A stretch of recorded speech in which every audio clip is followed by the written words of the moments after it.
चलिए, hello friends, good morning, good afternoon, good evening, सत श्री अकाल, प्रणाम।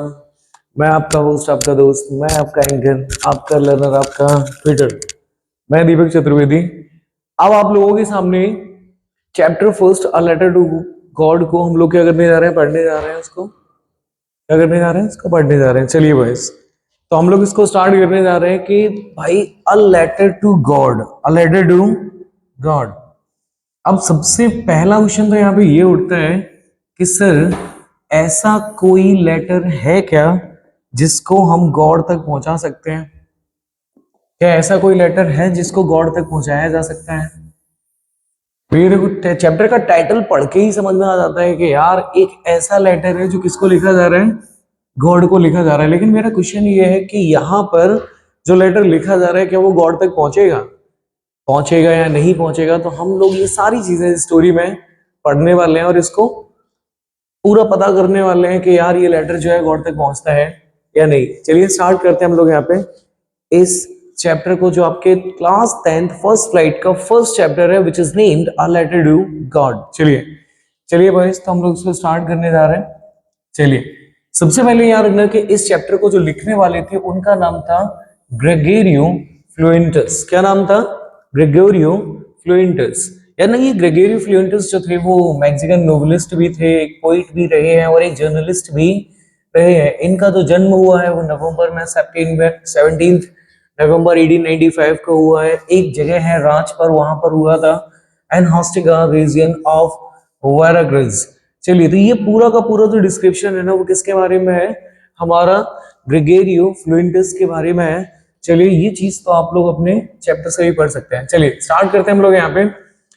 इस चैप्टर की स्टार्टिंग करने से पहले, भाई इस चैप्टर को स्टार्ट करने से पहले पहले मैं आपको बता दूं कि इस चैप्टर का जो मेन कैरेक्टर है उसका नाम है लेंचो। क्या है? लेंचो। और याद रखना कि ये जो लेंचो नाम का ये जो कैरेक्टर है ना, बस हम लोग ये जानने वाले हैं कि ये लेंचो नाम का कैरेक्टर है ना, इसका एक बहुत ही बड़ा फेथ है गॉड के ऊपर। और वो ये चाहता है कि यार मेरा जो लेटर है ना वो गॉड तक पहुंच जाए। लेकिन ये स्टोरी हमें आगे चल के पढ़नी इसीलिए क्योंकि हमें ये जानना है कि यार ये लेटर गॉड तक पहुंचता है या नहीं पहुंचता है। तो चलिए, इनका फेथ कंप्लीट होता है या नहीं होता है, तो ये सारी चीजें हम लोग क्या इस स्टोरी में कंप्लीट करेंगे, कवर करेंगे। जुड़े रहिए मेरे साथ और इस वाइड व्यू एकेडमी के साथ में। चलिए स्टार्ट करते हैं। चलिए, तो मैं आपको बता दूं कि एक घर था। क्या था?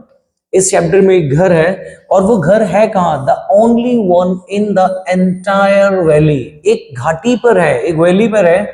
और यार ना कि यहाँ पे आगे लिखा था set on the crest, set on the crest. अब क्रेस्ट क्या होता है भैया? तो क्रेस्ट का मतलब होता है टॉप ऑफ अ हिल। यानी कि याद रखना कि एक हिल के टॉप वाले हिस्से को हम लोग क्या बोलते हैं? क्रेस्ट बोलते हैं। लाइक अगर मान लो जैसे, और वो भी ऐसा पता है, वो भी जो क्रेस्ट है ना वो कोई ज्यादा बड़ा क्रेस्ट नहीं है। यहाँ पे ये देखिए, यहाँ पे क्या लिखा हुआ है? लो हिल। क्या लिखा हुआ है? लो हिल। तो भैया देखो, लो का मतलब क्या होता है? निचला है। मतलब जो क्रेस्ट है वो कैसी है? एक पहाड़ी जो है, एक हिल जो है वो ज्यादा ऊंची नहीं है, एक हल्की सी ऊंची पहाड़ी है। और इस टॉप वाले हिस्से को हम लोग बोलते हैं क्रेस्ट। तो यहाँ पे क्या था भैया? तो यार ना कि यहाँ पे क्या था कि बढ़िया आराम से इनका एक घर बना हुआ था। And from this height one could see the river and the field of the ripe corn and डोटेड with flowers that always promised a good harvest. तो देखिए बच्चों, यहाँ पे क्या लिखा हुआ था कि फ्रॉम दिस हाइट, इस हाइट से क्या था कि कोजो लेंचो था वो क्या कर सकता था? वो देख सकता था रिवर्स को, देख सकता था अपने फील्ड्स को, देख सकता था अपने खेतों को, देख सकता था। और वो भी कौन सा खेत भैया? ये है हमारा मेन क्वेश्चन, जिसको हम लोग बोलते हैं कॉर्न की खेती। काय की खेती? कॉर्न। कॉर्न तो आप लोग जानते होंगे, कॉर्न को जिसे हम लोग भुट्टा भी कहते हैं, मक्का भी बोलते हैं, कई सारे नाम है, आप लोग बहुत अच्छे से जानते हुए खाते भी होंगे। चलिए, तो क्या रहता है कि वो अपने उस हिल से रिवर को देख सकता था, राइप कॉर्न को देख सकता था, और तो और अपने उन फ्लावर्स को देख सकता था जो उन कॉर्न के ऊपर लगे हुए थे। And that always promised a good harvest, जो ये हमेशा वादा करते हैं कि यार ये जो मतलब वहां की जो मिट्टी थी ना, जो खेत की मिट्टी थी, वो हमेशा ये वादा किया करती थी कि भाई हम आपको जब भी फसल देंगे ना, एक अच्छी सी फसल देंगे, एक बहुत अच्छी फसल देंगे।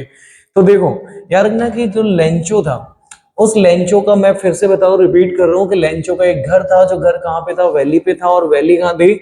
यानी कि वैली, वैली में एक हिल थी और हिल के लो साइड पर उसके क्रेस्ट पर उसका घर था, जहां से वो अपनी किसको देख सकता था, एक नदी को देख सकता था, एक राइपकॉर्न को देख सकता था, फ्लावर्स को देख सकता था। और फ्लावर्स किसके ऊपर, जो उस कॉर्न के ऊपर है ना।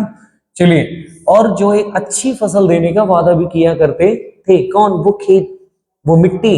यानी कि यहाँ देखो, जो जैसे लेंचो का जो खेत था ना, वो बहुत अच्छा उपजाऊ खेत था, वहां से क्या होता है कि बहुत सारी अच्छी खेती निकला करती थी। चलिए, तो यहाँ पे लिखा था the only thing the earth needed was a downpour और एटलीस्ट अ शावर। और पता है, सिर्फ एक अकेली ऐसी चीज, द ओनली थिंग का मतलब होता है एक अकेली ऐसी चीज थी, the earth needed was a downpour, was a downpour. अगर पता है, अब पूरा का पूरा खेत तैयार हो चुका था, पूरा का पूरे भुट्टे तैयार हो चुके थे कटने के लिए, लेकिन सिर्फ एक चीज की कमी थी। पता है वो चीज किसकी, डाउनपोर की। किसकी थी, डाउनपोर की। डाउनपोर का मतलब होता है हैवी रेनफॉल। डाउनपोर का मतलब क्या होता है, एक हैवी रेनफॉल की जरूरत थी। अब मेरी बात को ध्यान से सुन रहे हैं यहाँ पे, है ना। चलिए, तो एक हेवी रेनफॉल की जरूरत थी, और हेवी रेनफॉल अगर ना भी होना है तो कोई दिक्कत थोड़ी ना है। तो वहां पर उसने ये कहा था, और एटलीस्ट शावर। और अगर हैवी रेनफॉल ना भी हो तो कोई टेंशन नहीं है, लेकिन एक हल्का फुल्का अगर शावर भी हो गया, हल्का फुल्का अगर थोड़ा बहुत पानी भी गिर गया ना, तो याद रखो, तो ये खेती और अच्छी हो जाएगी। And through out the morning, भैया थ्रू आउट द मॉर्निंग दिन बीतता गया। अब यार ना, कि through out the morning Lencho, ये जो वर्ड लिखा हुआ है Lencho, through out the morning Lencho who knew, through out the Lencho who knew his fields intimately। तो यार ना, कि पूरी उस मॉर्निंग के दौरान, पूरी उस सुबह के दौरान, तो लेंचो क्या करता है, उसने कुछ भी नहीं किया। उसने क्या करा कि जो अपने खेतों को बहुत अच्छे से जाना करता था, हैड डन नथिंग, उसने कुछ भी नहीं किया। उसने उस रात को, उस सुबह उसने कुछ नहीं किया, लेकिन उस पूरी की पूरी सुबह क्या करता रहा, सिर्फ और सिर्फ but see the sky, only on, क्या करता रहा वो, सिर्फ स्काई को देखता रहा, वो आसमान को देखता रहा। कहीं के लिए, टूवर्ड्स द नॉर्थ ईस्ट, वो भी किसकी तरफ, एक नॉर्थ ईस्ट की तरफ। किसकी तरफ देखता रहा, नॉर्थ ईस्ट की तरफ देखता रहा। भैया खड़ा था, अब खड़े होके क्या कर रहे हैं, बस मॉर्निंग के टाइम पे इस तरीके से देखे जा रहे हैं कि यार एक हल्का सा अगर शावर हो जाए ना यार, तो मजा आ जाएगा। ये समझ लो, ये कौन की खेती और ज्यादा प्रॉफिटेबल हो जाएगी और ज्यादा प्रॉफिट देके जाएगी। चलिए, तो यहां तक आप लोगों को समझ में आ गया। चलिए, इसके आगे चलते हैं हम लोग यहाँ पे। अब इसके आगे यहाँ पे लिखा था, देखिए, तो यहाँ पे ये जो लेंचो है, अभी यहाँ पे डबल इन्वर्टेड कॉमा लगा हुआ था, इसका मतलब है कि लेंचो ने यहाँ पे कुछ कहा है। क्या कहा है, अब अचानक से लेंचो बोलता है, now we are really going to get some water women. क्या बोला है यहाँ पे, वुमेन। अब ये जो वुमेन है ना, एक्चुअली में वुमेन नहीं, यहाँ पे वुमेन मतलब होगा उसका वाइफ। क्या होगा, उनकी वाइफ। तो ना, कि लेंचो ने अपनी वाइफ से ये बोला कि भैया हमें क्या है कि पता है, हम लोगों को यार थोड़ा सा पानी मिलने वाला है, बहुत जल्दी पानी आने वाला है। लेंचो हमें प्रिडिक्ट कर रहे हैं, क्या कर रहे हैं, लेंचो प्रिडिक्ट कर रहे हैं कि यार अभी कुछ दिनों में, यार ये कुछ देर में हमें क्या मिलने वाला है, पानी मिलने वाला है। मेरा, मेरी अंतरात्मा ये कह रही है, मेरी कंसाइंस ये कह रही है। चलिए यहाँ पे, तो यहाँ पे लिखा था the women who was preparing supper replied. अब वो जो लेडी थी वो क्या कर रही थी भैया, प्रिपेयर कर रही थी। किसको प्रिपेयर कर रही थी, सपर को प्रिपेयर कर रही थी। सपर क्या होता है भैया, डिनर होता है। क्या होता है, डिनर। क्या होता है, तो डिनर का ही दूसरा नाम होता है सपर। तो यार ना, कि वो जो लेडी थी वो क्या कर रही थी, सपर तैयार कर रही थी, और उसने सपर तैयार करते करते ही रिप्लाई दिया। क्या रिप्लाई दिया, उसने बोला यस गॉड विलिंग, हाँ हाँ मुझे भी ऐसा लगता है, और ईश्वर ने अगर चाहा तो ऐसा जरूर होगा कि हम लोगों को एक हल्का फुल्का शावर या एक हेवी रेनफॉल देखने को मिलेगा। ठीक है, तो बॉयज यहाँ पे आगे क्या होता है चैंप्स, तो यहाँ पे लिखा था द ओल्डर बॉयज। अब क्या था, जो लेंचो के जो बड़े लड़के थे, अब लंचो के भैया बच्चे भी होंगे, तो जो ओल्डर बॉयज थे, जो बड़े बच्चे थे, वो क्या कर रहे थे, वो वर्किंग इन द फील्ड, वो फील्ड में काम कर रहे थे। And while the smaller once, लेकिन जो छोटा वाला था और जो छोटे वाले बच्चे थे वो क्या कर रहे थे, वो प्लेइंग नियर द हाउस, वो उस घर के आसपास ही क्या कर रहे थे, खेल रहे थे। और कब तक खेल रहे थे, जब तक उनकी वाइफ ने, लेंचो की वाइफ ने उन्हें क्या नहीं कर लिया, बुला नहीं लिया। अचानक से उनकी लेंचो की मम्मी आती है, वो सॉरी लेंचो की वाइफ आती है, सॉरी लेंचो की वाइफ आती है, और लेंचो की वाइफ अगर कहती है कि भैया भैया जल्दी आ जाओ, सभी लोग आ जाओ, फटाफट आ जाओ, फटाफट आ जाओ, come for dinner, come for dinner, चलो भैया सभी लोग डिनर के लिए आ जाओ। यहाँ पे क्या हुआ कि लेंचो की वाइफ ने सभी को आवाज दी, उनके सारे फैमिली मेंबर्स को, सारे किड्स को, अपने हस्बैंड को, सभी को। चलिए, तो यहाँ पे लिखा था and it was during the meal. अब आगे क्या होता है, अब आगे ये होता है it was during the meal. During का मतलब होता है के दौरान, it was during the meal, meal का मतलब होता है खाना। तो उस खाने के दौरान वो सभी लोग खाना खा ही रहे थे कि इतने में क्या हुआ, just as Lencho had predicted, जैसा लेंचो ने प्रिडिक्ट किया था, जैसा लेंचो ने सोचा था, जैसा लेंचो ने माना था कि भैया big drops of rain begin to fall, जैसा लेंचो ने प्रेडिक्ट किया था कि भैया देखो मॉर्निंग में वो खड़ा हुआ था है ना, अब मॉर्निंग में खड़े होकर वो क्या कर रहा था, बढ़िया आराम से नॉर्थ ईस्ट की साइड देखे जा रहा था और उसने अपनी वाइफ से ये भी कहा था कि हम लोगों को क्या मिलने वाला है, बहुत ही जल्दी पानी मिलने वाला है, यानी कि बारिश होने वाली है। तो चलिए, तो हुआ यहाँ पर ये, तो लेंचो ने जैसा प्रेडिक्ट किया था सेम वैसे ही हुआ, सेम वैसे ही हुआ। अचानक से बड़ी बड़ी बूंदें, बड़ी बड़ी बूंदें क्या करना आ गई भैया, क्या करने लगी, रेन बिगिन टू फॉल, भैया गिरना स्टार्ट हो गई। And in the north east huge mountains of clouds. अब यार ना कि जिस दिशा में वो प्रिडिक्शन लगा रहा था, जिस दिशा में वो प्रिडिक्ट कर रहा था, उसी दिशा में नॉर्थ ईस्ट में बड़े बड़े माउंटेन्स जैसे क्लाउड्स। अब ह्यूज माउंटेन्स ऑफ क्लाउड्स का मतलब क्या होता है, ह्यूज माउंटेन्स ऑफ क्लाउड्स का मतलब होता है कि बड़े बड़े बादल, बड़े बड़े घने घने काले काले बादल कुड बी सीन, देखे जा सकते थे, क्या आते हुए, क्या करते हुए, अप्रोच करते हुए, भाई आ रहे थे नॉर्थ ईस्ट साइड से, चले आ रहे थे, चले आ रहे थे, चले आ रहे थे।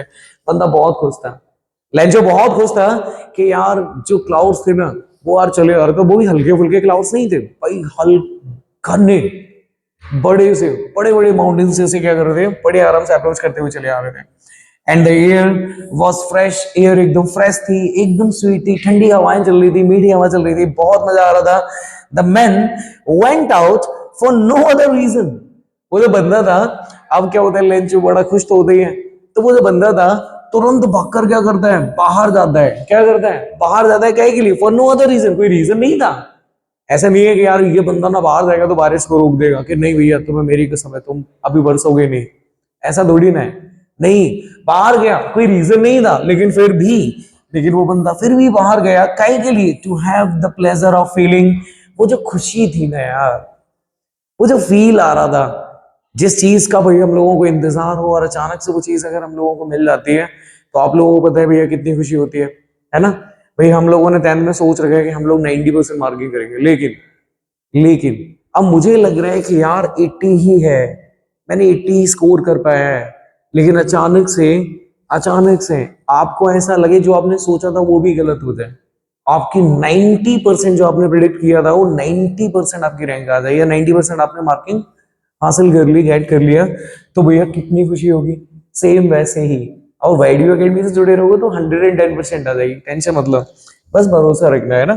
चलिए, तो यार ना कि यहाँ पे वो उस खुशी को क्या करने के लिए, फील करने के लिए यार, वो the rain on his body, the rain on his body, अपनी बॉडी पर जब बारिश की बूंद टकराएगी, गिरेगी, तो वो फील जो आएगा, वो खुशी जो होगी, बहुत मजा आने वाला था। तो यहाँ पे जो लेंचर वो बहुत ज्यादा खुश था। एंड व्हेन ही रिटर्न, अचानक से क्या हुआ कि वो भागता हुआ आया, अब गया बाहर, बॉडी पे थोड़ी सी रेन की ड्रॉप्स गिरे, और रेन के ड्रॉप्स गिरने के बाद में अचानक से सडन क्या हुआ, वापस आया वो, और वापस आने के बाद में ही एक्सप्लेन आके ही चिल्लाया, बोला, क्या बोलते हैं भैया, चलिए आगे देखते हैं आगे क्या बोलते हैं।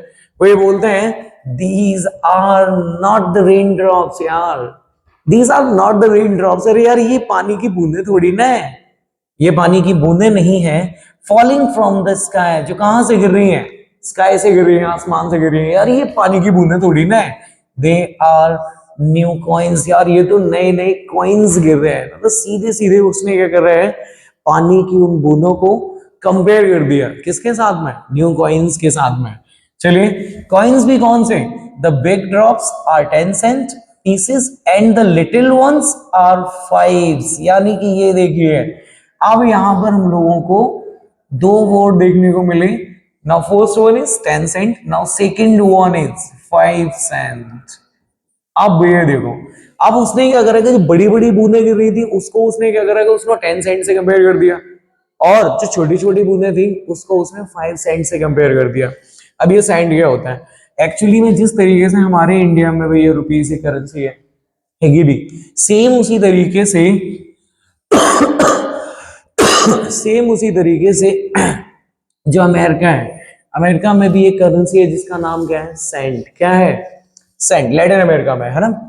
चलिए, तो यानी कि याद रखना कि उसने यहाँ पे क्या किया है, बड़ी बड़ी बूंदों को 10 सेंट से और छोटी छोटी बूंदों को 5 सेंट से कंपेयर कर दिया। इतना कुछ बोलता है यार, ये बड़ी बड़ी बूंदें गिर रही है ना यार, ये तो 10 सेंट है, ये तो 10 रुपए के सिक्के गिर रहे हैं डायरेक्ट, और जो छोटी बूंदें हैं वो 5 रुपए के सिक्के गिर रहे हैं।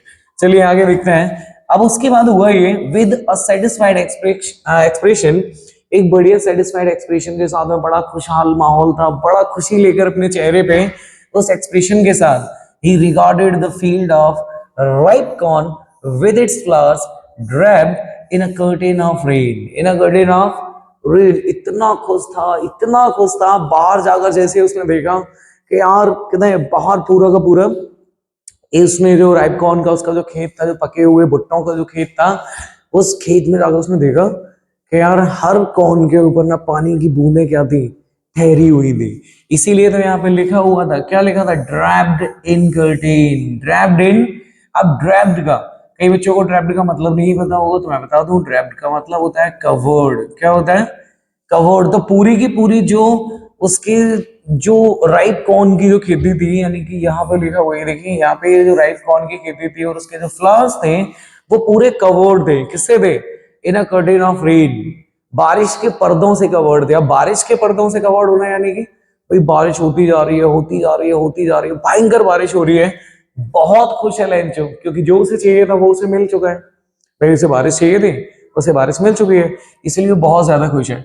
अब यहाँ पे लिखा था लेकिन, लेकिन यार ना, इस लेकिन ने यार सब गड़बड़ कर दिया, इस एक वर्ड ने सब कुछ गड़बड़ कर दिया। बट अब हुआ क्या, भाई बारिश हो रही थी, इतना तो ठीक था, but suddenly a strong wind begin to blow. लेकिन अचानक से हुआ क्या, अचानक से एक स्ट्रॉन्ग विंड, एक बहुत ही भाई तगड़ी वाली हवा, आंधी तूफान कह सकते हैं, बिगिन टू ब्लो, अचानक से बहने लगा, अचानक से आंधी तूफान सा आ गया, अचानक से हवाएं बहुत तेज हो गई, अचानक से मौसम बिगड़ने लगा। तो यहाँ पे क्या हुआ कि हवाएं बहुत तेज हो गई, and along with the rain, भाई बारिश तो हो रही थी, कंटिन्यू हो रही थी, लेकिन बारिश के साथ साथ, अलोंग विद यानी साथ साथ, भाई बारिश के साथ साथ अब क्या होने लगा, बारिश के साथ साथ एक स्ट्रॉन्ग विंड भी भैया ब्लो करने लगी, बहने लगी। चलिए, और यही नहीं, and very large hail stones begin to fall. भाई इतना तो यार गड़बड़ हो गई यार। अभी तक लंचो बहुत ज्यादा खुश था क्योंकि बारिश हो रही थी, लेकिन बारिश के साथ में अचानक से आंधी तूफान सा आया, भाई स्ट्रॉन्ग वाइंड ब्लो करने लगी। फिर अचानक से क्या हुआ, भाई स्ट्रॉन्ग विंड तो ब्लो करी, लेकिन उस विंड के साथ में अचानक से हेल स्टोन्स भी गिरने लगे। अब हेल स्टोन्स को हम लोग बोलते हैं ओले, क्या बोलते हैं, और भाई अचानक से ओले गिरने लगे। अब ओले गिरने लगे तो क्या हुआ, अब सबको पता है भाई ओले गिरेंगे तो क्या होगा, नुकसान ही होना है कि नहीं। चलिए, तो यहां पे लिखा था these truly did resemble new silver coins. तो जैसे ही वो गिरे, हालांकि लंचो को बुरा नहीं लगा, बल्कि लंचो को और ज्यादा खुशी हुई। लंचो यार बोला कि यार क्या बात है, एक तो सोना और सोने पे सुहागा भी भैया यार, एक तो देखो, एक तो बारिश हो रही है और बारिश के साथ क्या गिरने लगे, हेलस्टोन्स गिरने लगे। हालांकि कॉर्न की खेती तो काफी तगड़ी खेती होती है, मतलब अगर हल्के फुल्के अगर हेलस्टोन अगर गिरेंगे भी ना, तो इन हेलस्टोन्स से कुछ होने वाला नहीं है, कुछ बिगड़ेगा भी नहीं है ना, ज्यादा कुछ नहीं होगा। तो वो जैसी गिरे ना, तो उसने उसको रिसेंबल किया। रिसेंबल कैसा किया कि भैया ये भी नए नए कॉइन्स हैं यार, ये भी नए नए कॉइन्स गिर रहे हैं। और ये तो और ज्यादा अच्छा हुआ कि बारिश के साथ में ओले भी गिर गए, बहुत अच्छा हुआ। द बॉयज, वो जो लड़के थे, लंचों के जो लड़के थे, वो क्या करने लगे, अपने आप को एक्सपोज करने लगे, काहे के लिए, बारिश में ले जाने के लिए। भाई साहब घर से भागने लगे, वाह वाह ओले गिर रहे हैं, ओले गिर रहे हैं। तो वहां से वो बाहर जाने लगे, एंड रेन आउट, बाहर भागे, काहे के लिए, to collect the frozen pearls, यानी कि जमे हुए पर्ल्स को हम लोग हिंदी में क्या बोलते हैं, मोती। क्या बोलते हैं, मोती। यार हम लोग भी तो छोटे थे ना, अच्छा आप लोग याद करोगे यार, जब बच्चों क्या हुआ करता था कि वो हमारे यहाँ ओले गिरा करते थे, तो हम लोग भी क्या करते थे, घर के बाहर जाते थे और उन जितने भी ओले थे उन सभी को क्या करने की कोशिश करते थे, इकट्ठा करने की कोशिश करते थे, और इकट्ठे भी कर लिया करते थे, बहुत अच्छा लगा करता था। तो सेम वैसे ही क्या हुआ, बच्चों की तो आदत होती है, ओले गिरे वो घर के बाहर भागने लगे, कहीं के लिए, उन फ्रोजन पर्ल्स को इकट्ठा करने के लिए, काहे के लिए, उन फ्रोजन पर्ल्स को इकट्ठा करने के लिए, कलेक्ट करने के लिए। हो गया ना, यहाँ तक क्लियर हो गया, यहाँ तक क्लियर हो गया। चलिए अब हम लोग आगे देखते हैं यार, आगे क्या हुआ। देखते हैं कि वो ओले बंद हुए, चालू रहे, खेती पर क्या असर पड़ा, क्या वो रैप कौन कुछ बिगड़ा तो नहीं है उनका। चलो देखते हैं। अब हुए यहाँ पर ये लेकिन अचानक से, अब ये जो डबल इन्वर्टेड कॉमा स्टार्ट हुए तो इसका मतलब ये है कि भैया ये तो लेंचो ने बोला है। अब लेंचो ने बोला क्या है? अब लेंचो ने बोला यार it's really getting bad, it's really getting bad यार, अब ये बहुत गलत बात है यार, अब ये बहुत गलत हो रहा है यार, अब नहीं यार, अब नहीं, इतना भी नहीं चाहिए था भाई, थोड़े बहुत चल जाते हैं लेकिन इतना नहीं चलता है यार कि तुम बस चालू ही हो गए, तुम बंद ही नहीं कर रहे हो यार, अब तुम बंद ही नहीं हो रहे हो। तो it's really getting bad now यार, अब बहुत ज्यादा हो रहा है, अब बहुत बुरा हो रहा है। एक्सक्लेम द मेन, तो यहाँ मेन जो है ना वो कौन है? लेंचो है। कौन है? लेंचो। तो लेंचो समझ कर यार अभी नहीं यार, अब बहुत ज्यादा हो रहा है, अब बहुत बुरा हो रहा है। एंड आई होप, मैं आशा करता हूं कि एक प्रोसेस क्विकली यार, मैं उम्मीद कर रहा हूँ कि यार ये अब जल्दी जल्दी निकल जाए। अब हेल स्टोन्स मुझे नहीं चाहिए, अब मुझे यार बंद कर दो, अब नहीं चाहिए मुझे यार, ये बहुत ज्यादा हो रहा है यार, इतना भी नहीं मांगा था यार, थोड़ा बहुत ही मांगा था, चल जाता है कोई नहीं। लेकिन अब भाई बहुत गलत हो रहा था क्योंकि वो हेल स्टोन्स बंद ही नहीं हो रहे थे, अब वो चालू ही चालू थे। तो यहाँ पे वो उम्मीद कर रहा था कि यार ये जल्दी जल्दी निकल जाए यहाँ से। हुआ यहाँ पर ये, लेकिन उल्टा ही हुआ। अब यहाँ पे लिखा हुआ था it did not pass quickly, लेकिन वो भाई साहब निकले ही नहीं, वो इतनी जल्दबाजी में थे ही नहीं भाई, जो हेलस्टोन्स थे वो इतनी जल्दी से कवर नहीं निकले, वो इतनी जल्दी से पास नहीं हुए। फॉर एन आवर, 1 घंटे के बाद, लगभग लगभग 1 घंटे हेलस्टोन गिरे, लगभग लगभग 1 घंटे ओले गिरने के बाद में the hell rain on the house, वो भी कहां कहां गिरे हैं। तो लेंचो बता रहा है कि भैया ये जो ओले है ना, वो रेन का मतलब होता है गिरना है ना, चलिए बारिश होना। तो देखो जो हेल है वो गिरे कहां गिरे भाई? हाउस पे गिरे, चलो भैया गार्डन पे गिरे, गार्डन के बाद में हिल साइड पे गिरे, अरे हिल साइड तो छोड़ो, कॉर्नफील्ड पे, भैया कॉर्नफील्ड पे गिरे, अरे कॉर्नफील्ड क्या है यार। फिर उसने बोला ऑन द होल वैली, पूरी की पूरी वैली में ही ऐसा लग रहा था जैसे हेलस्टोन्स ही हेलस्टोन्स हैं, पूरी की पूरी वैली में हेलस्टोन्स गिरे हैं। चलिए अब यहाँ पे लिखा था द फील्ड वॉज व्हाइट, पूरा का पूरा जो जमीन थी वो ऐसा लग रही थी जैसे मानो की व्हाइट हो गई हो, जैसे सफेद हो गई हो। एज इफ, एज इफ को हिंदी में बोलते हैं मानो की, क्या बोलते हैं? मानो की, है ना। तो एज इफ, जैसे मानो की, कवर्ड विथ सॉल्ट, ऐसा लग रहा था कि जैसे पूरी की पूरी जमीन काय से कवर्ड हो गई हो? सॉल्ट से कवर्ड हो गई हो। एंड नॉट अ लीफ, बहुत बुरा हुआ यार। And not a leaf remained on the trees, remained on the trees, एक कोई सिंगल पत्ती तक नहीं बची थी। काय पर? भैया पेड़ों पर, यानी कि यार पेड़ों पर एक सिंगल पत्ती नहीं बची थी, सब कुछ झड़ चुका था, सब कुछ गिर चुका था, बहुत कुछ नुकसान हुआ था। किसकी वजह से? Only on just because of the hail stones. Clear हो गया ना। तो यहाँ पे लिखा था the corn was totally destroyed, जो कॉर्न थे वो टोटली डिस्ट्रॉय हो चुके थे, टोटली नष्ट हो चुके थे, टोटली खत्म हो चुके थे। मतलब पूरी की पूरी भुट्टे की खेती जो थी वो खत्म हो चुकी थी, वो डिस्ट्रॉय हो चुकी थी, नष्ट हो चुकी थी, पूरी बर्बाद हो चुकी थी। क्लियर हो गया? इतना ही नहीं, द फ्लावर्स वर गॉन, जितने भी जो फ्लावर्स थे वो भी जा चुके थे फ्रॉम द प्लांट्स, कहां से? उन प्लांट्स से, उन प्लांट्स से जितने भी जो फूल थे वो भी झड़ चुके थे, गिर चुके थे, पेड़ों से पत्तियां गिर झड़ चुकी थी। लेंचोज सोल, लेंचो की जो आत्मा थी वॉज फिल्ड, भर गई, किससे भर गई भैया? With sadness, with sadness. Lencho की जो पूरी की पूरी आत्मा थी, लेंचो का पूरा जो दिल था वो भर चुका था, किससे भर चुका था? सैडनेस से, दुखी, दुख से भर चुका था, सॉरी। क्लियर हो गया? दुख से भर चुका था, सैडनेस से फिल्ड हो चुका था। यही नहीं, आगे यहां पे लिखा था so now when the storm had passed, लेकिन जब तक वो स्टॉर्म, जब तक वो आंधी, जब तक वो तूफान निकला, तब तक निकल चुका था। तो निकलने के बाद में भैया इतना सारा नुकसान हो चुका था, तो आगे क्या हुआ? He stood in the middle of the field, वो क्या करता? अब वहां से लेंचो ने क्या करा कि यार अब नुकसान तो हो ही चुका है, लेंचो गया देखने के लिए भैया यार आगे क्या हुआ। तो लेंचो जाता है, और लेंचो जाने के बाद में क्या करता है? ही स्टूड, वो खड़ा होता है, कहाँ खड़ा होता है? In the middle of the field, बिल्कुल जाके फील्ड के बीच में जाके खड़ा हो जाता है। एंड सेड, और बोलता है, किससे बोलता है? अपने बच्चों से बोलता है।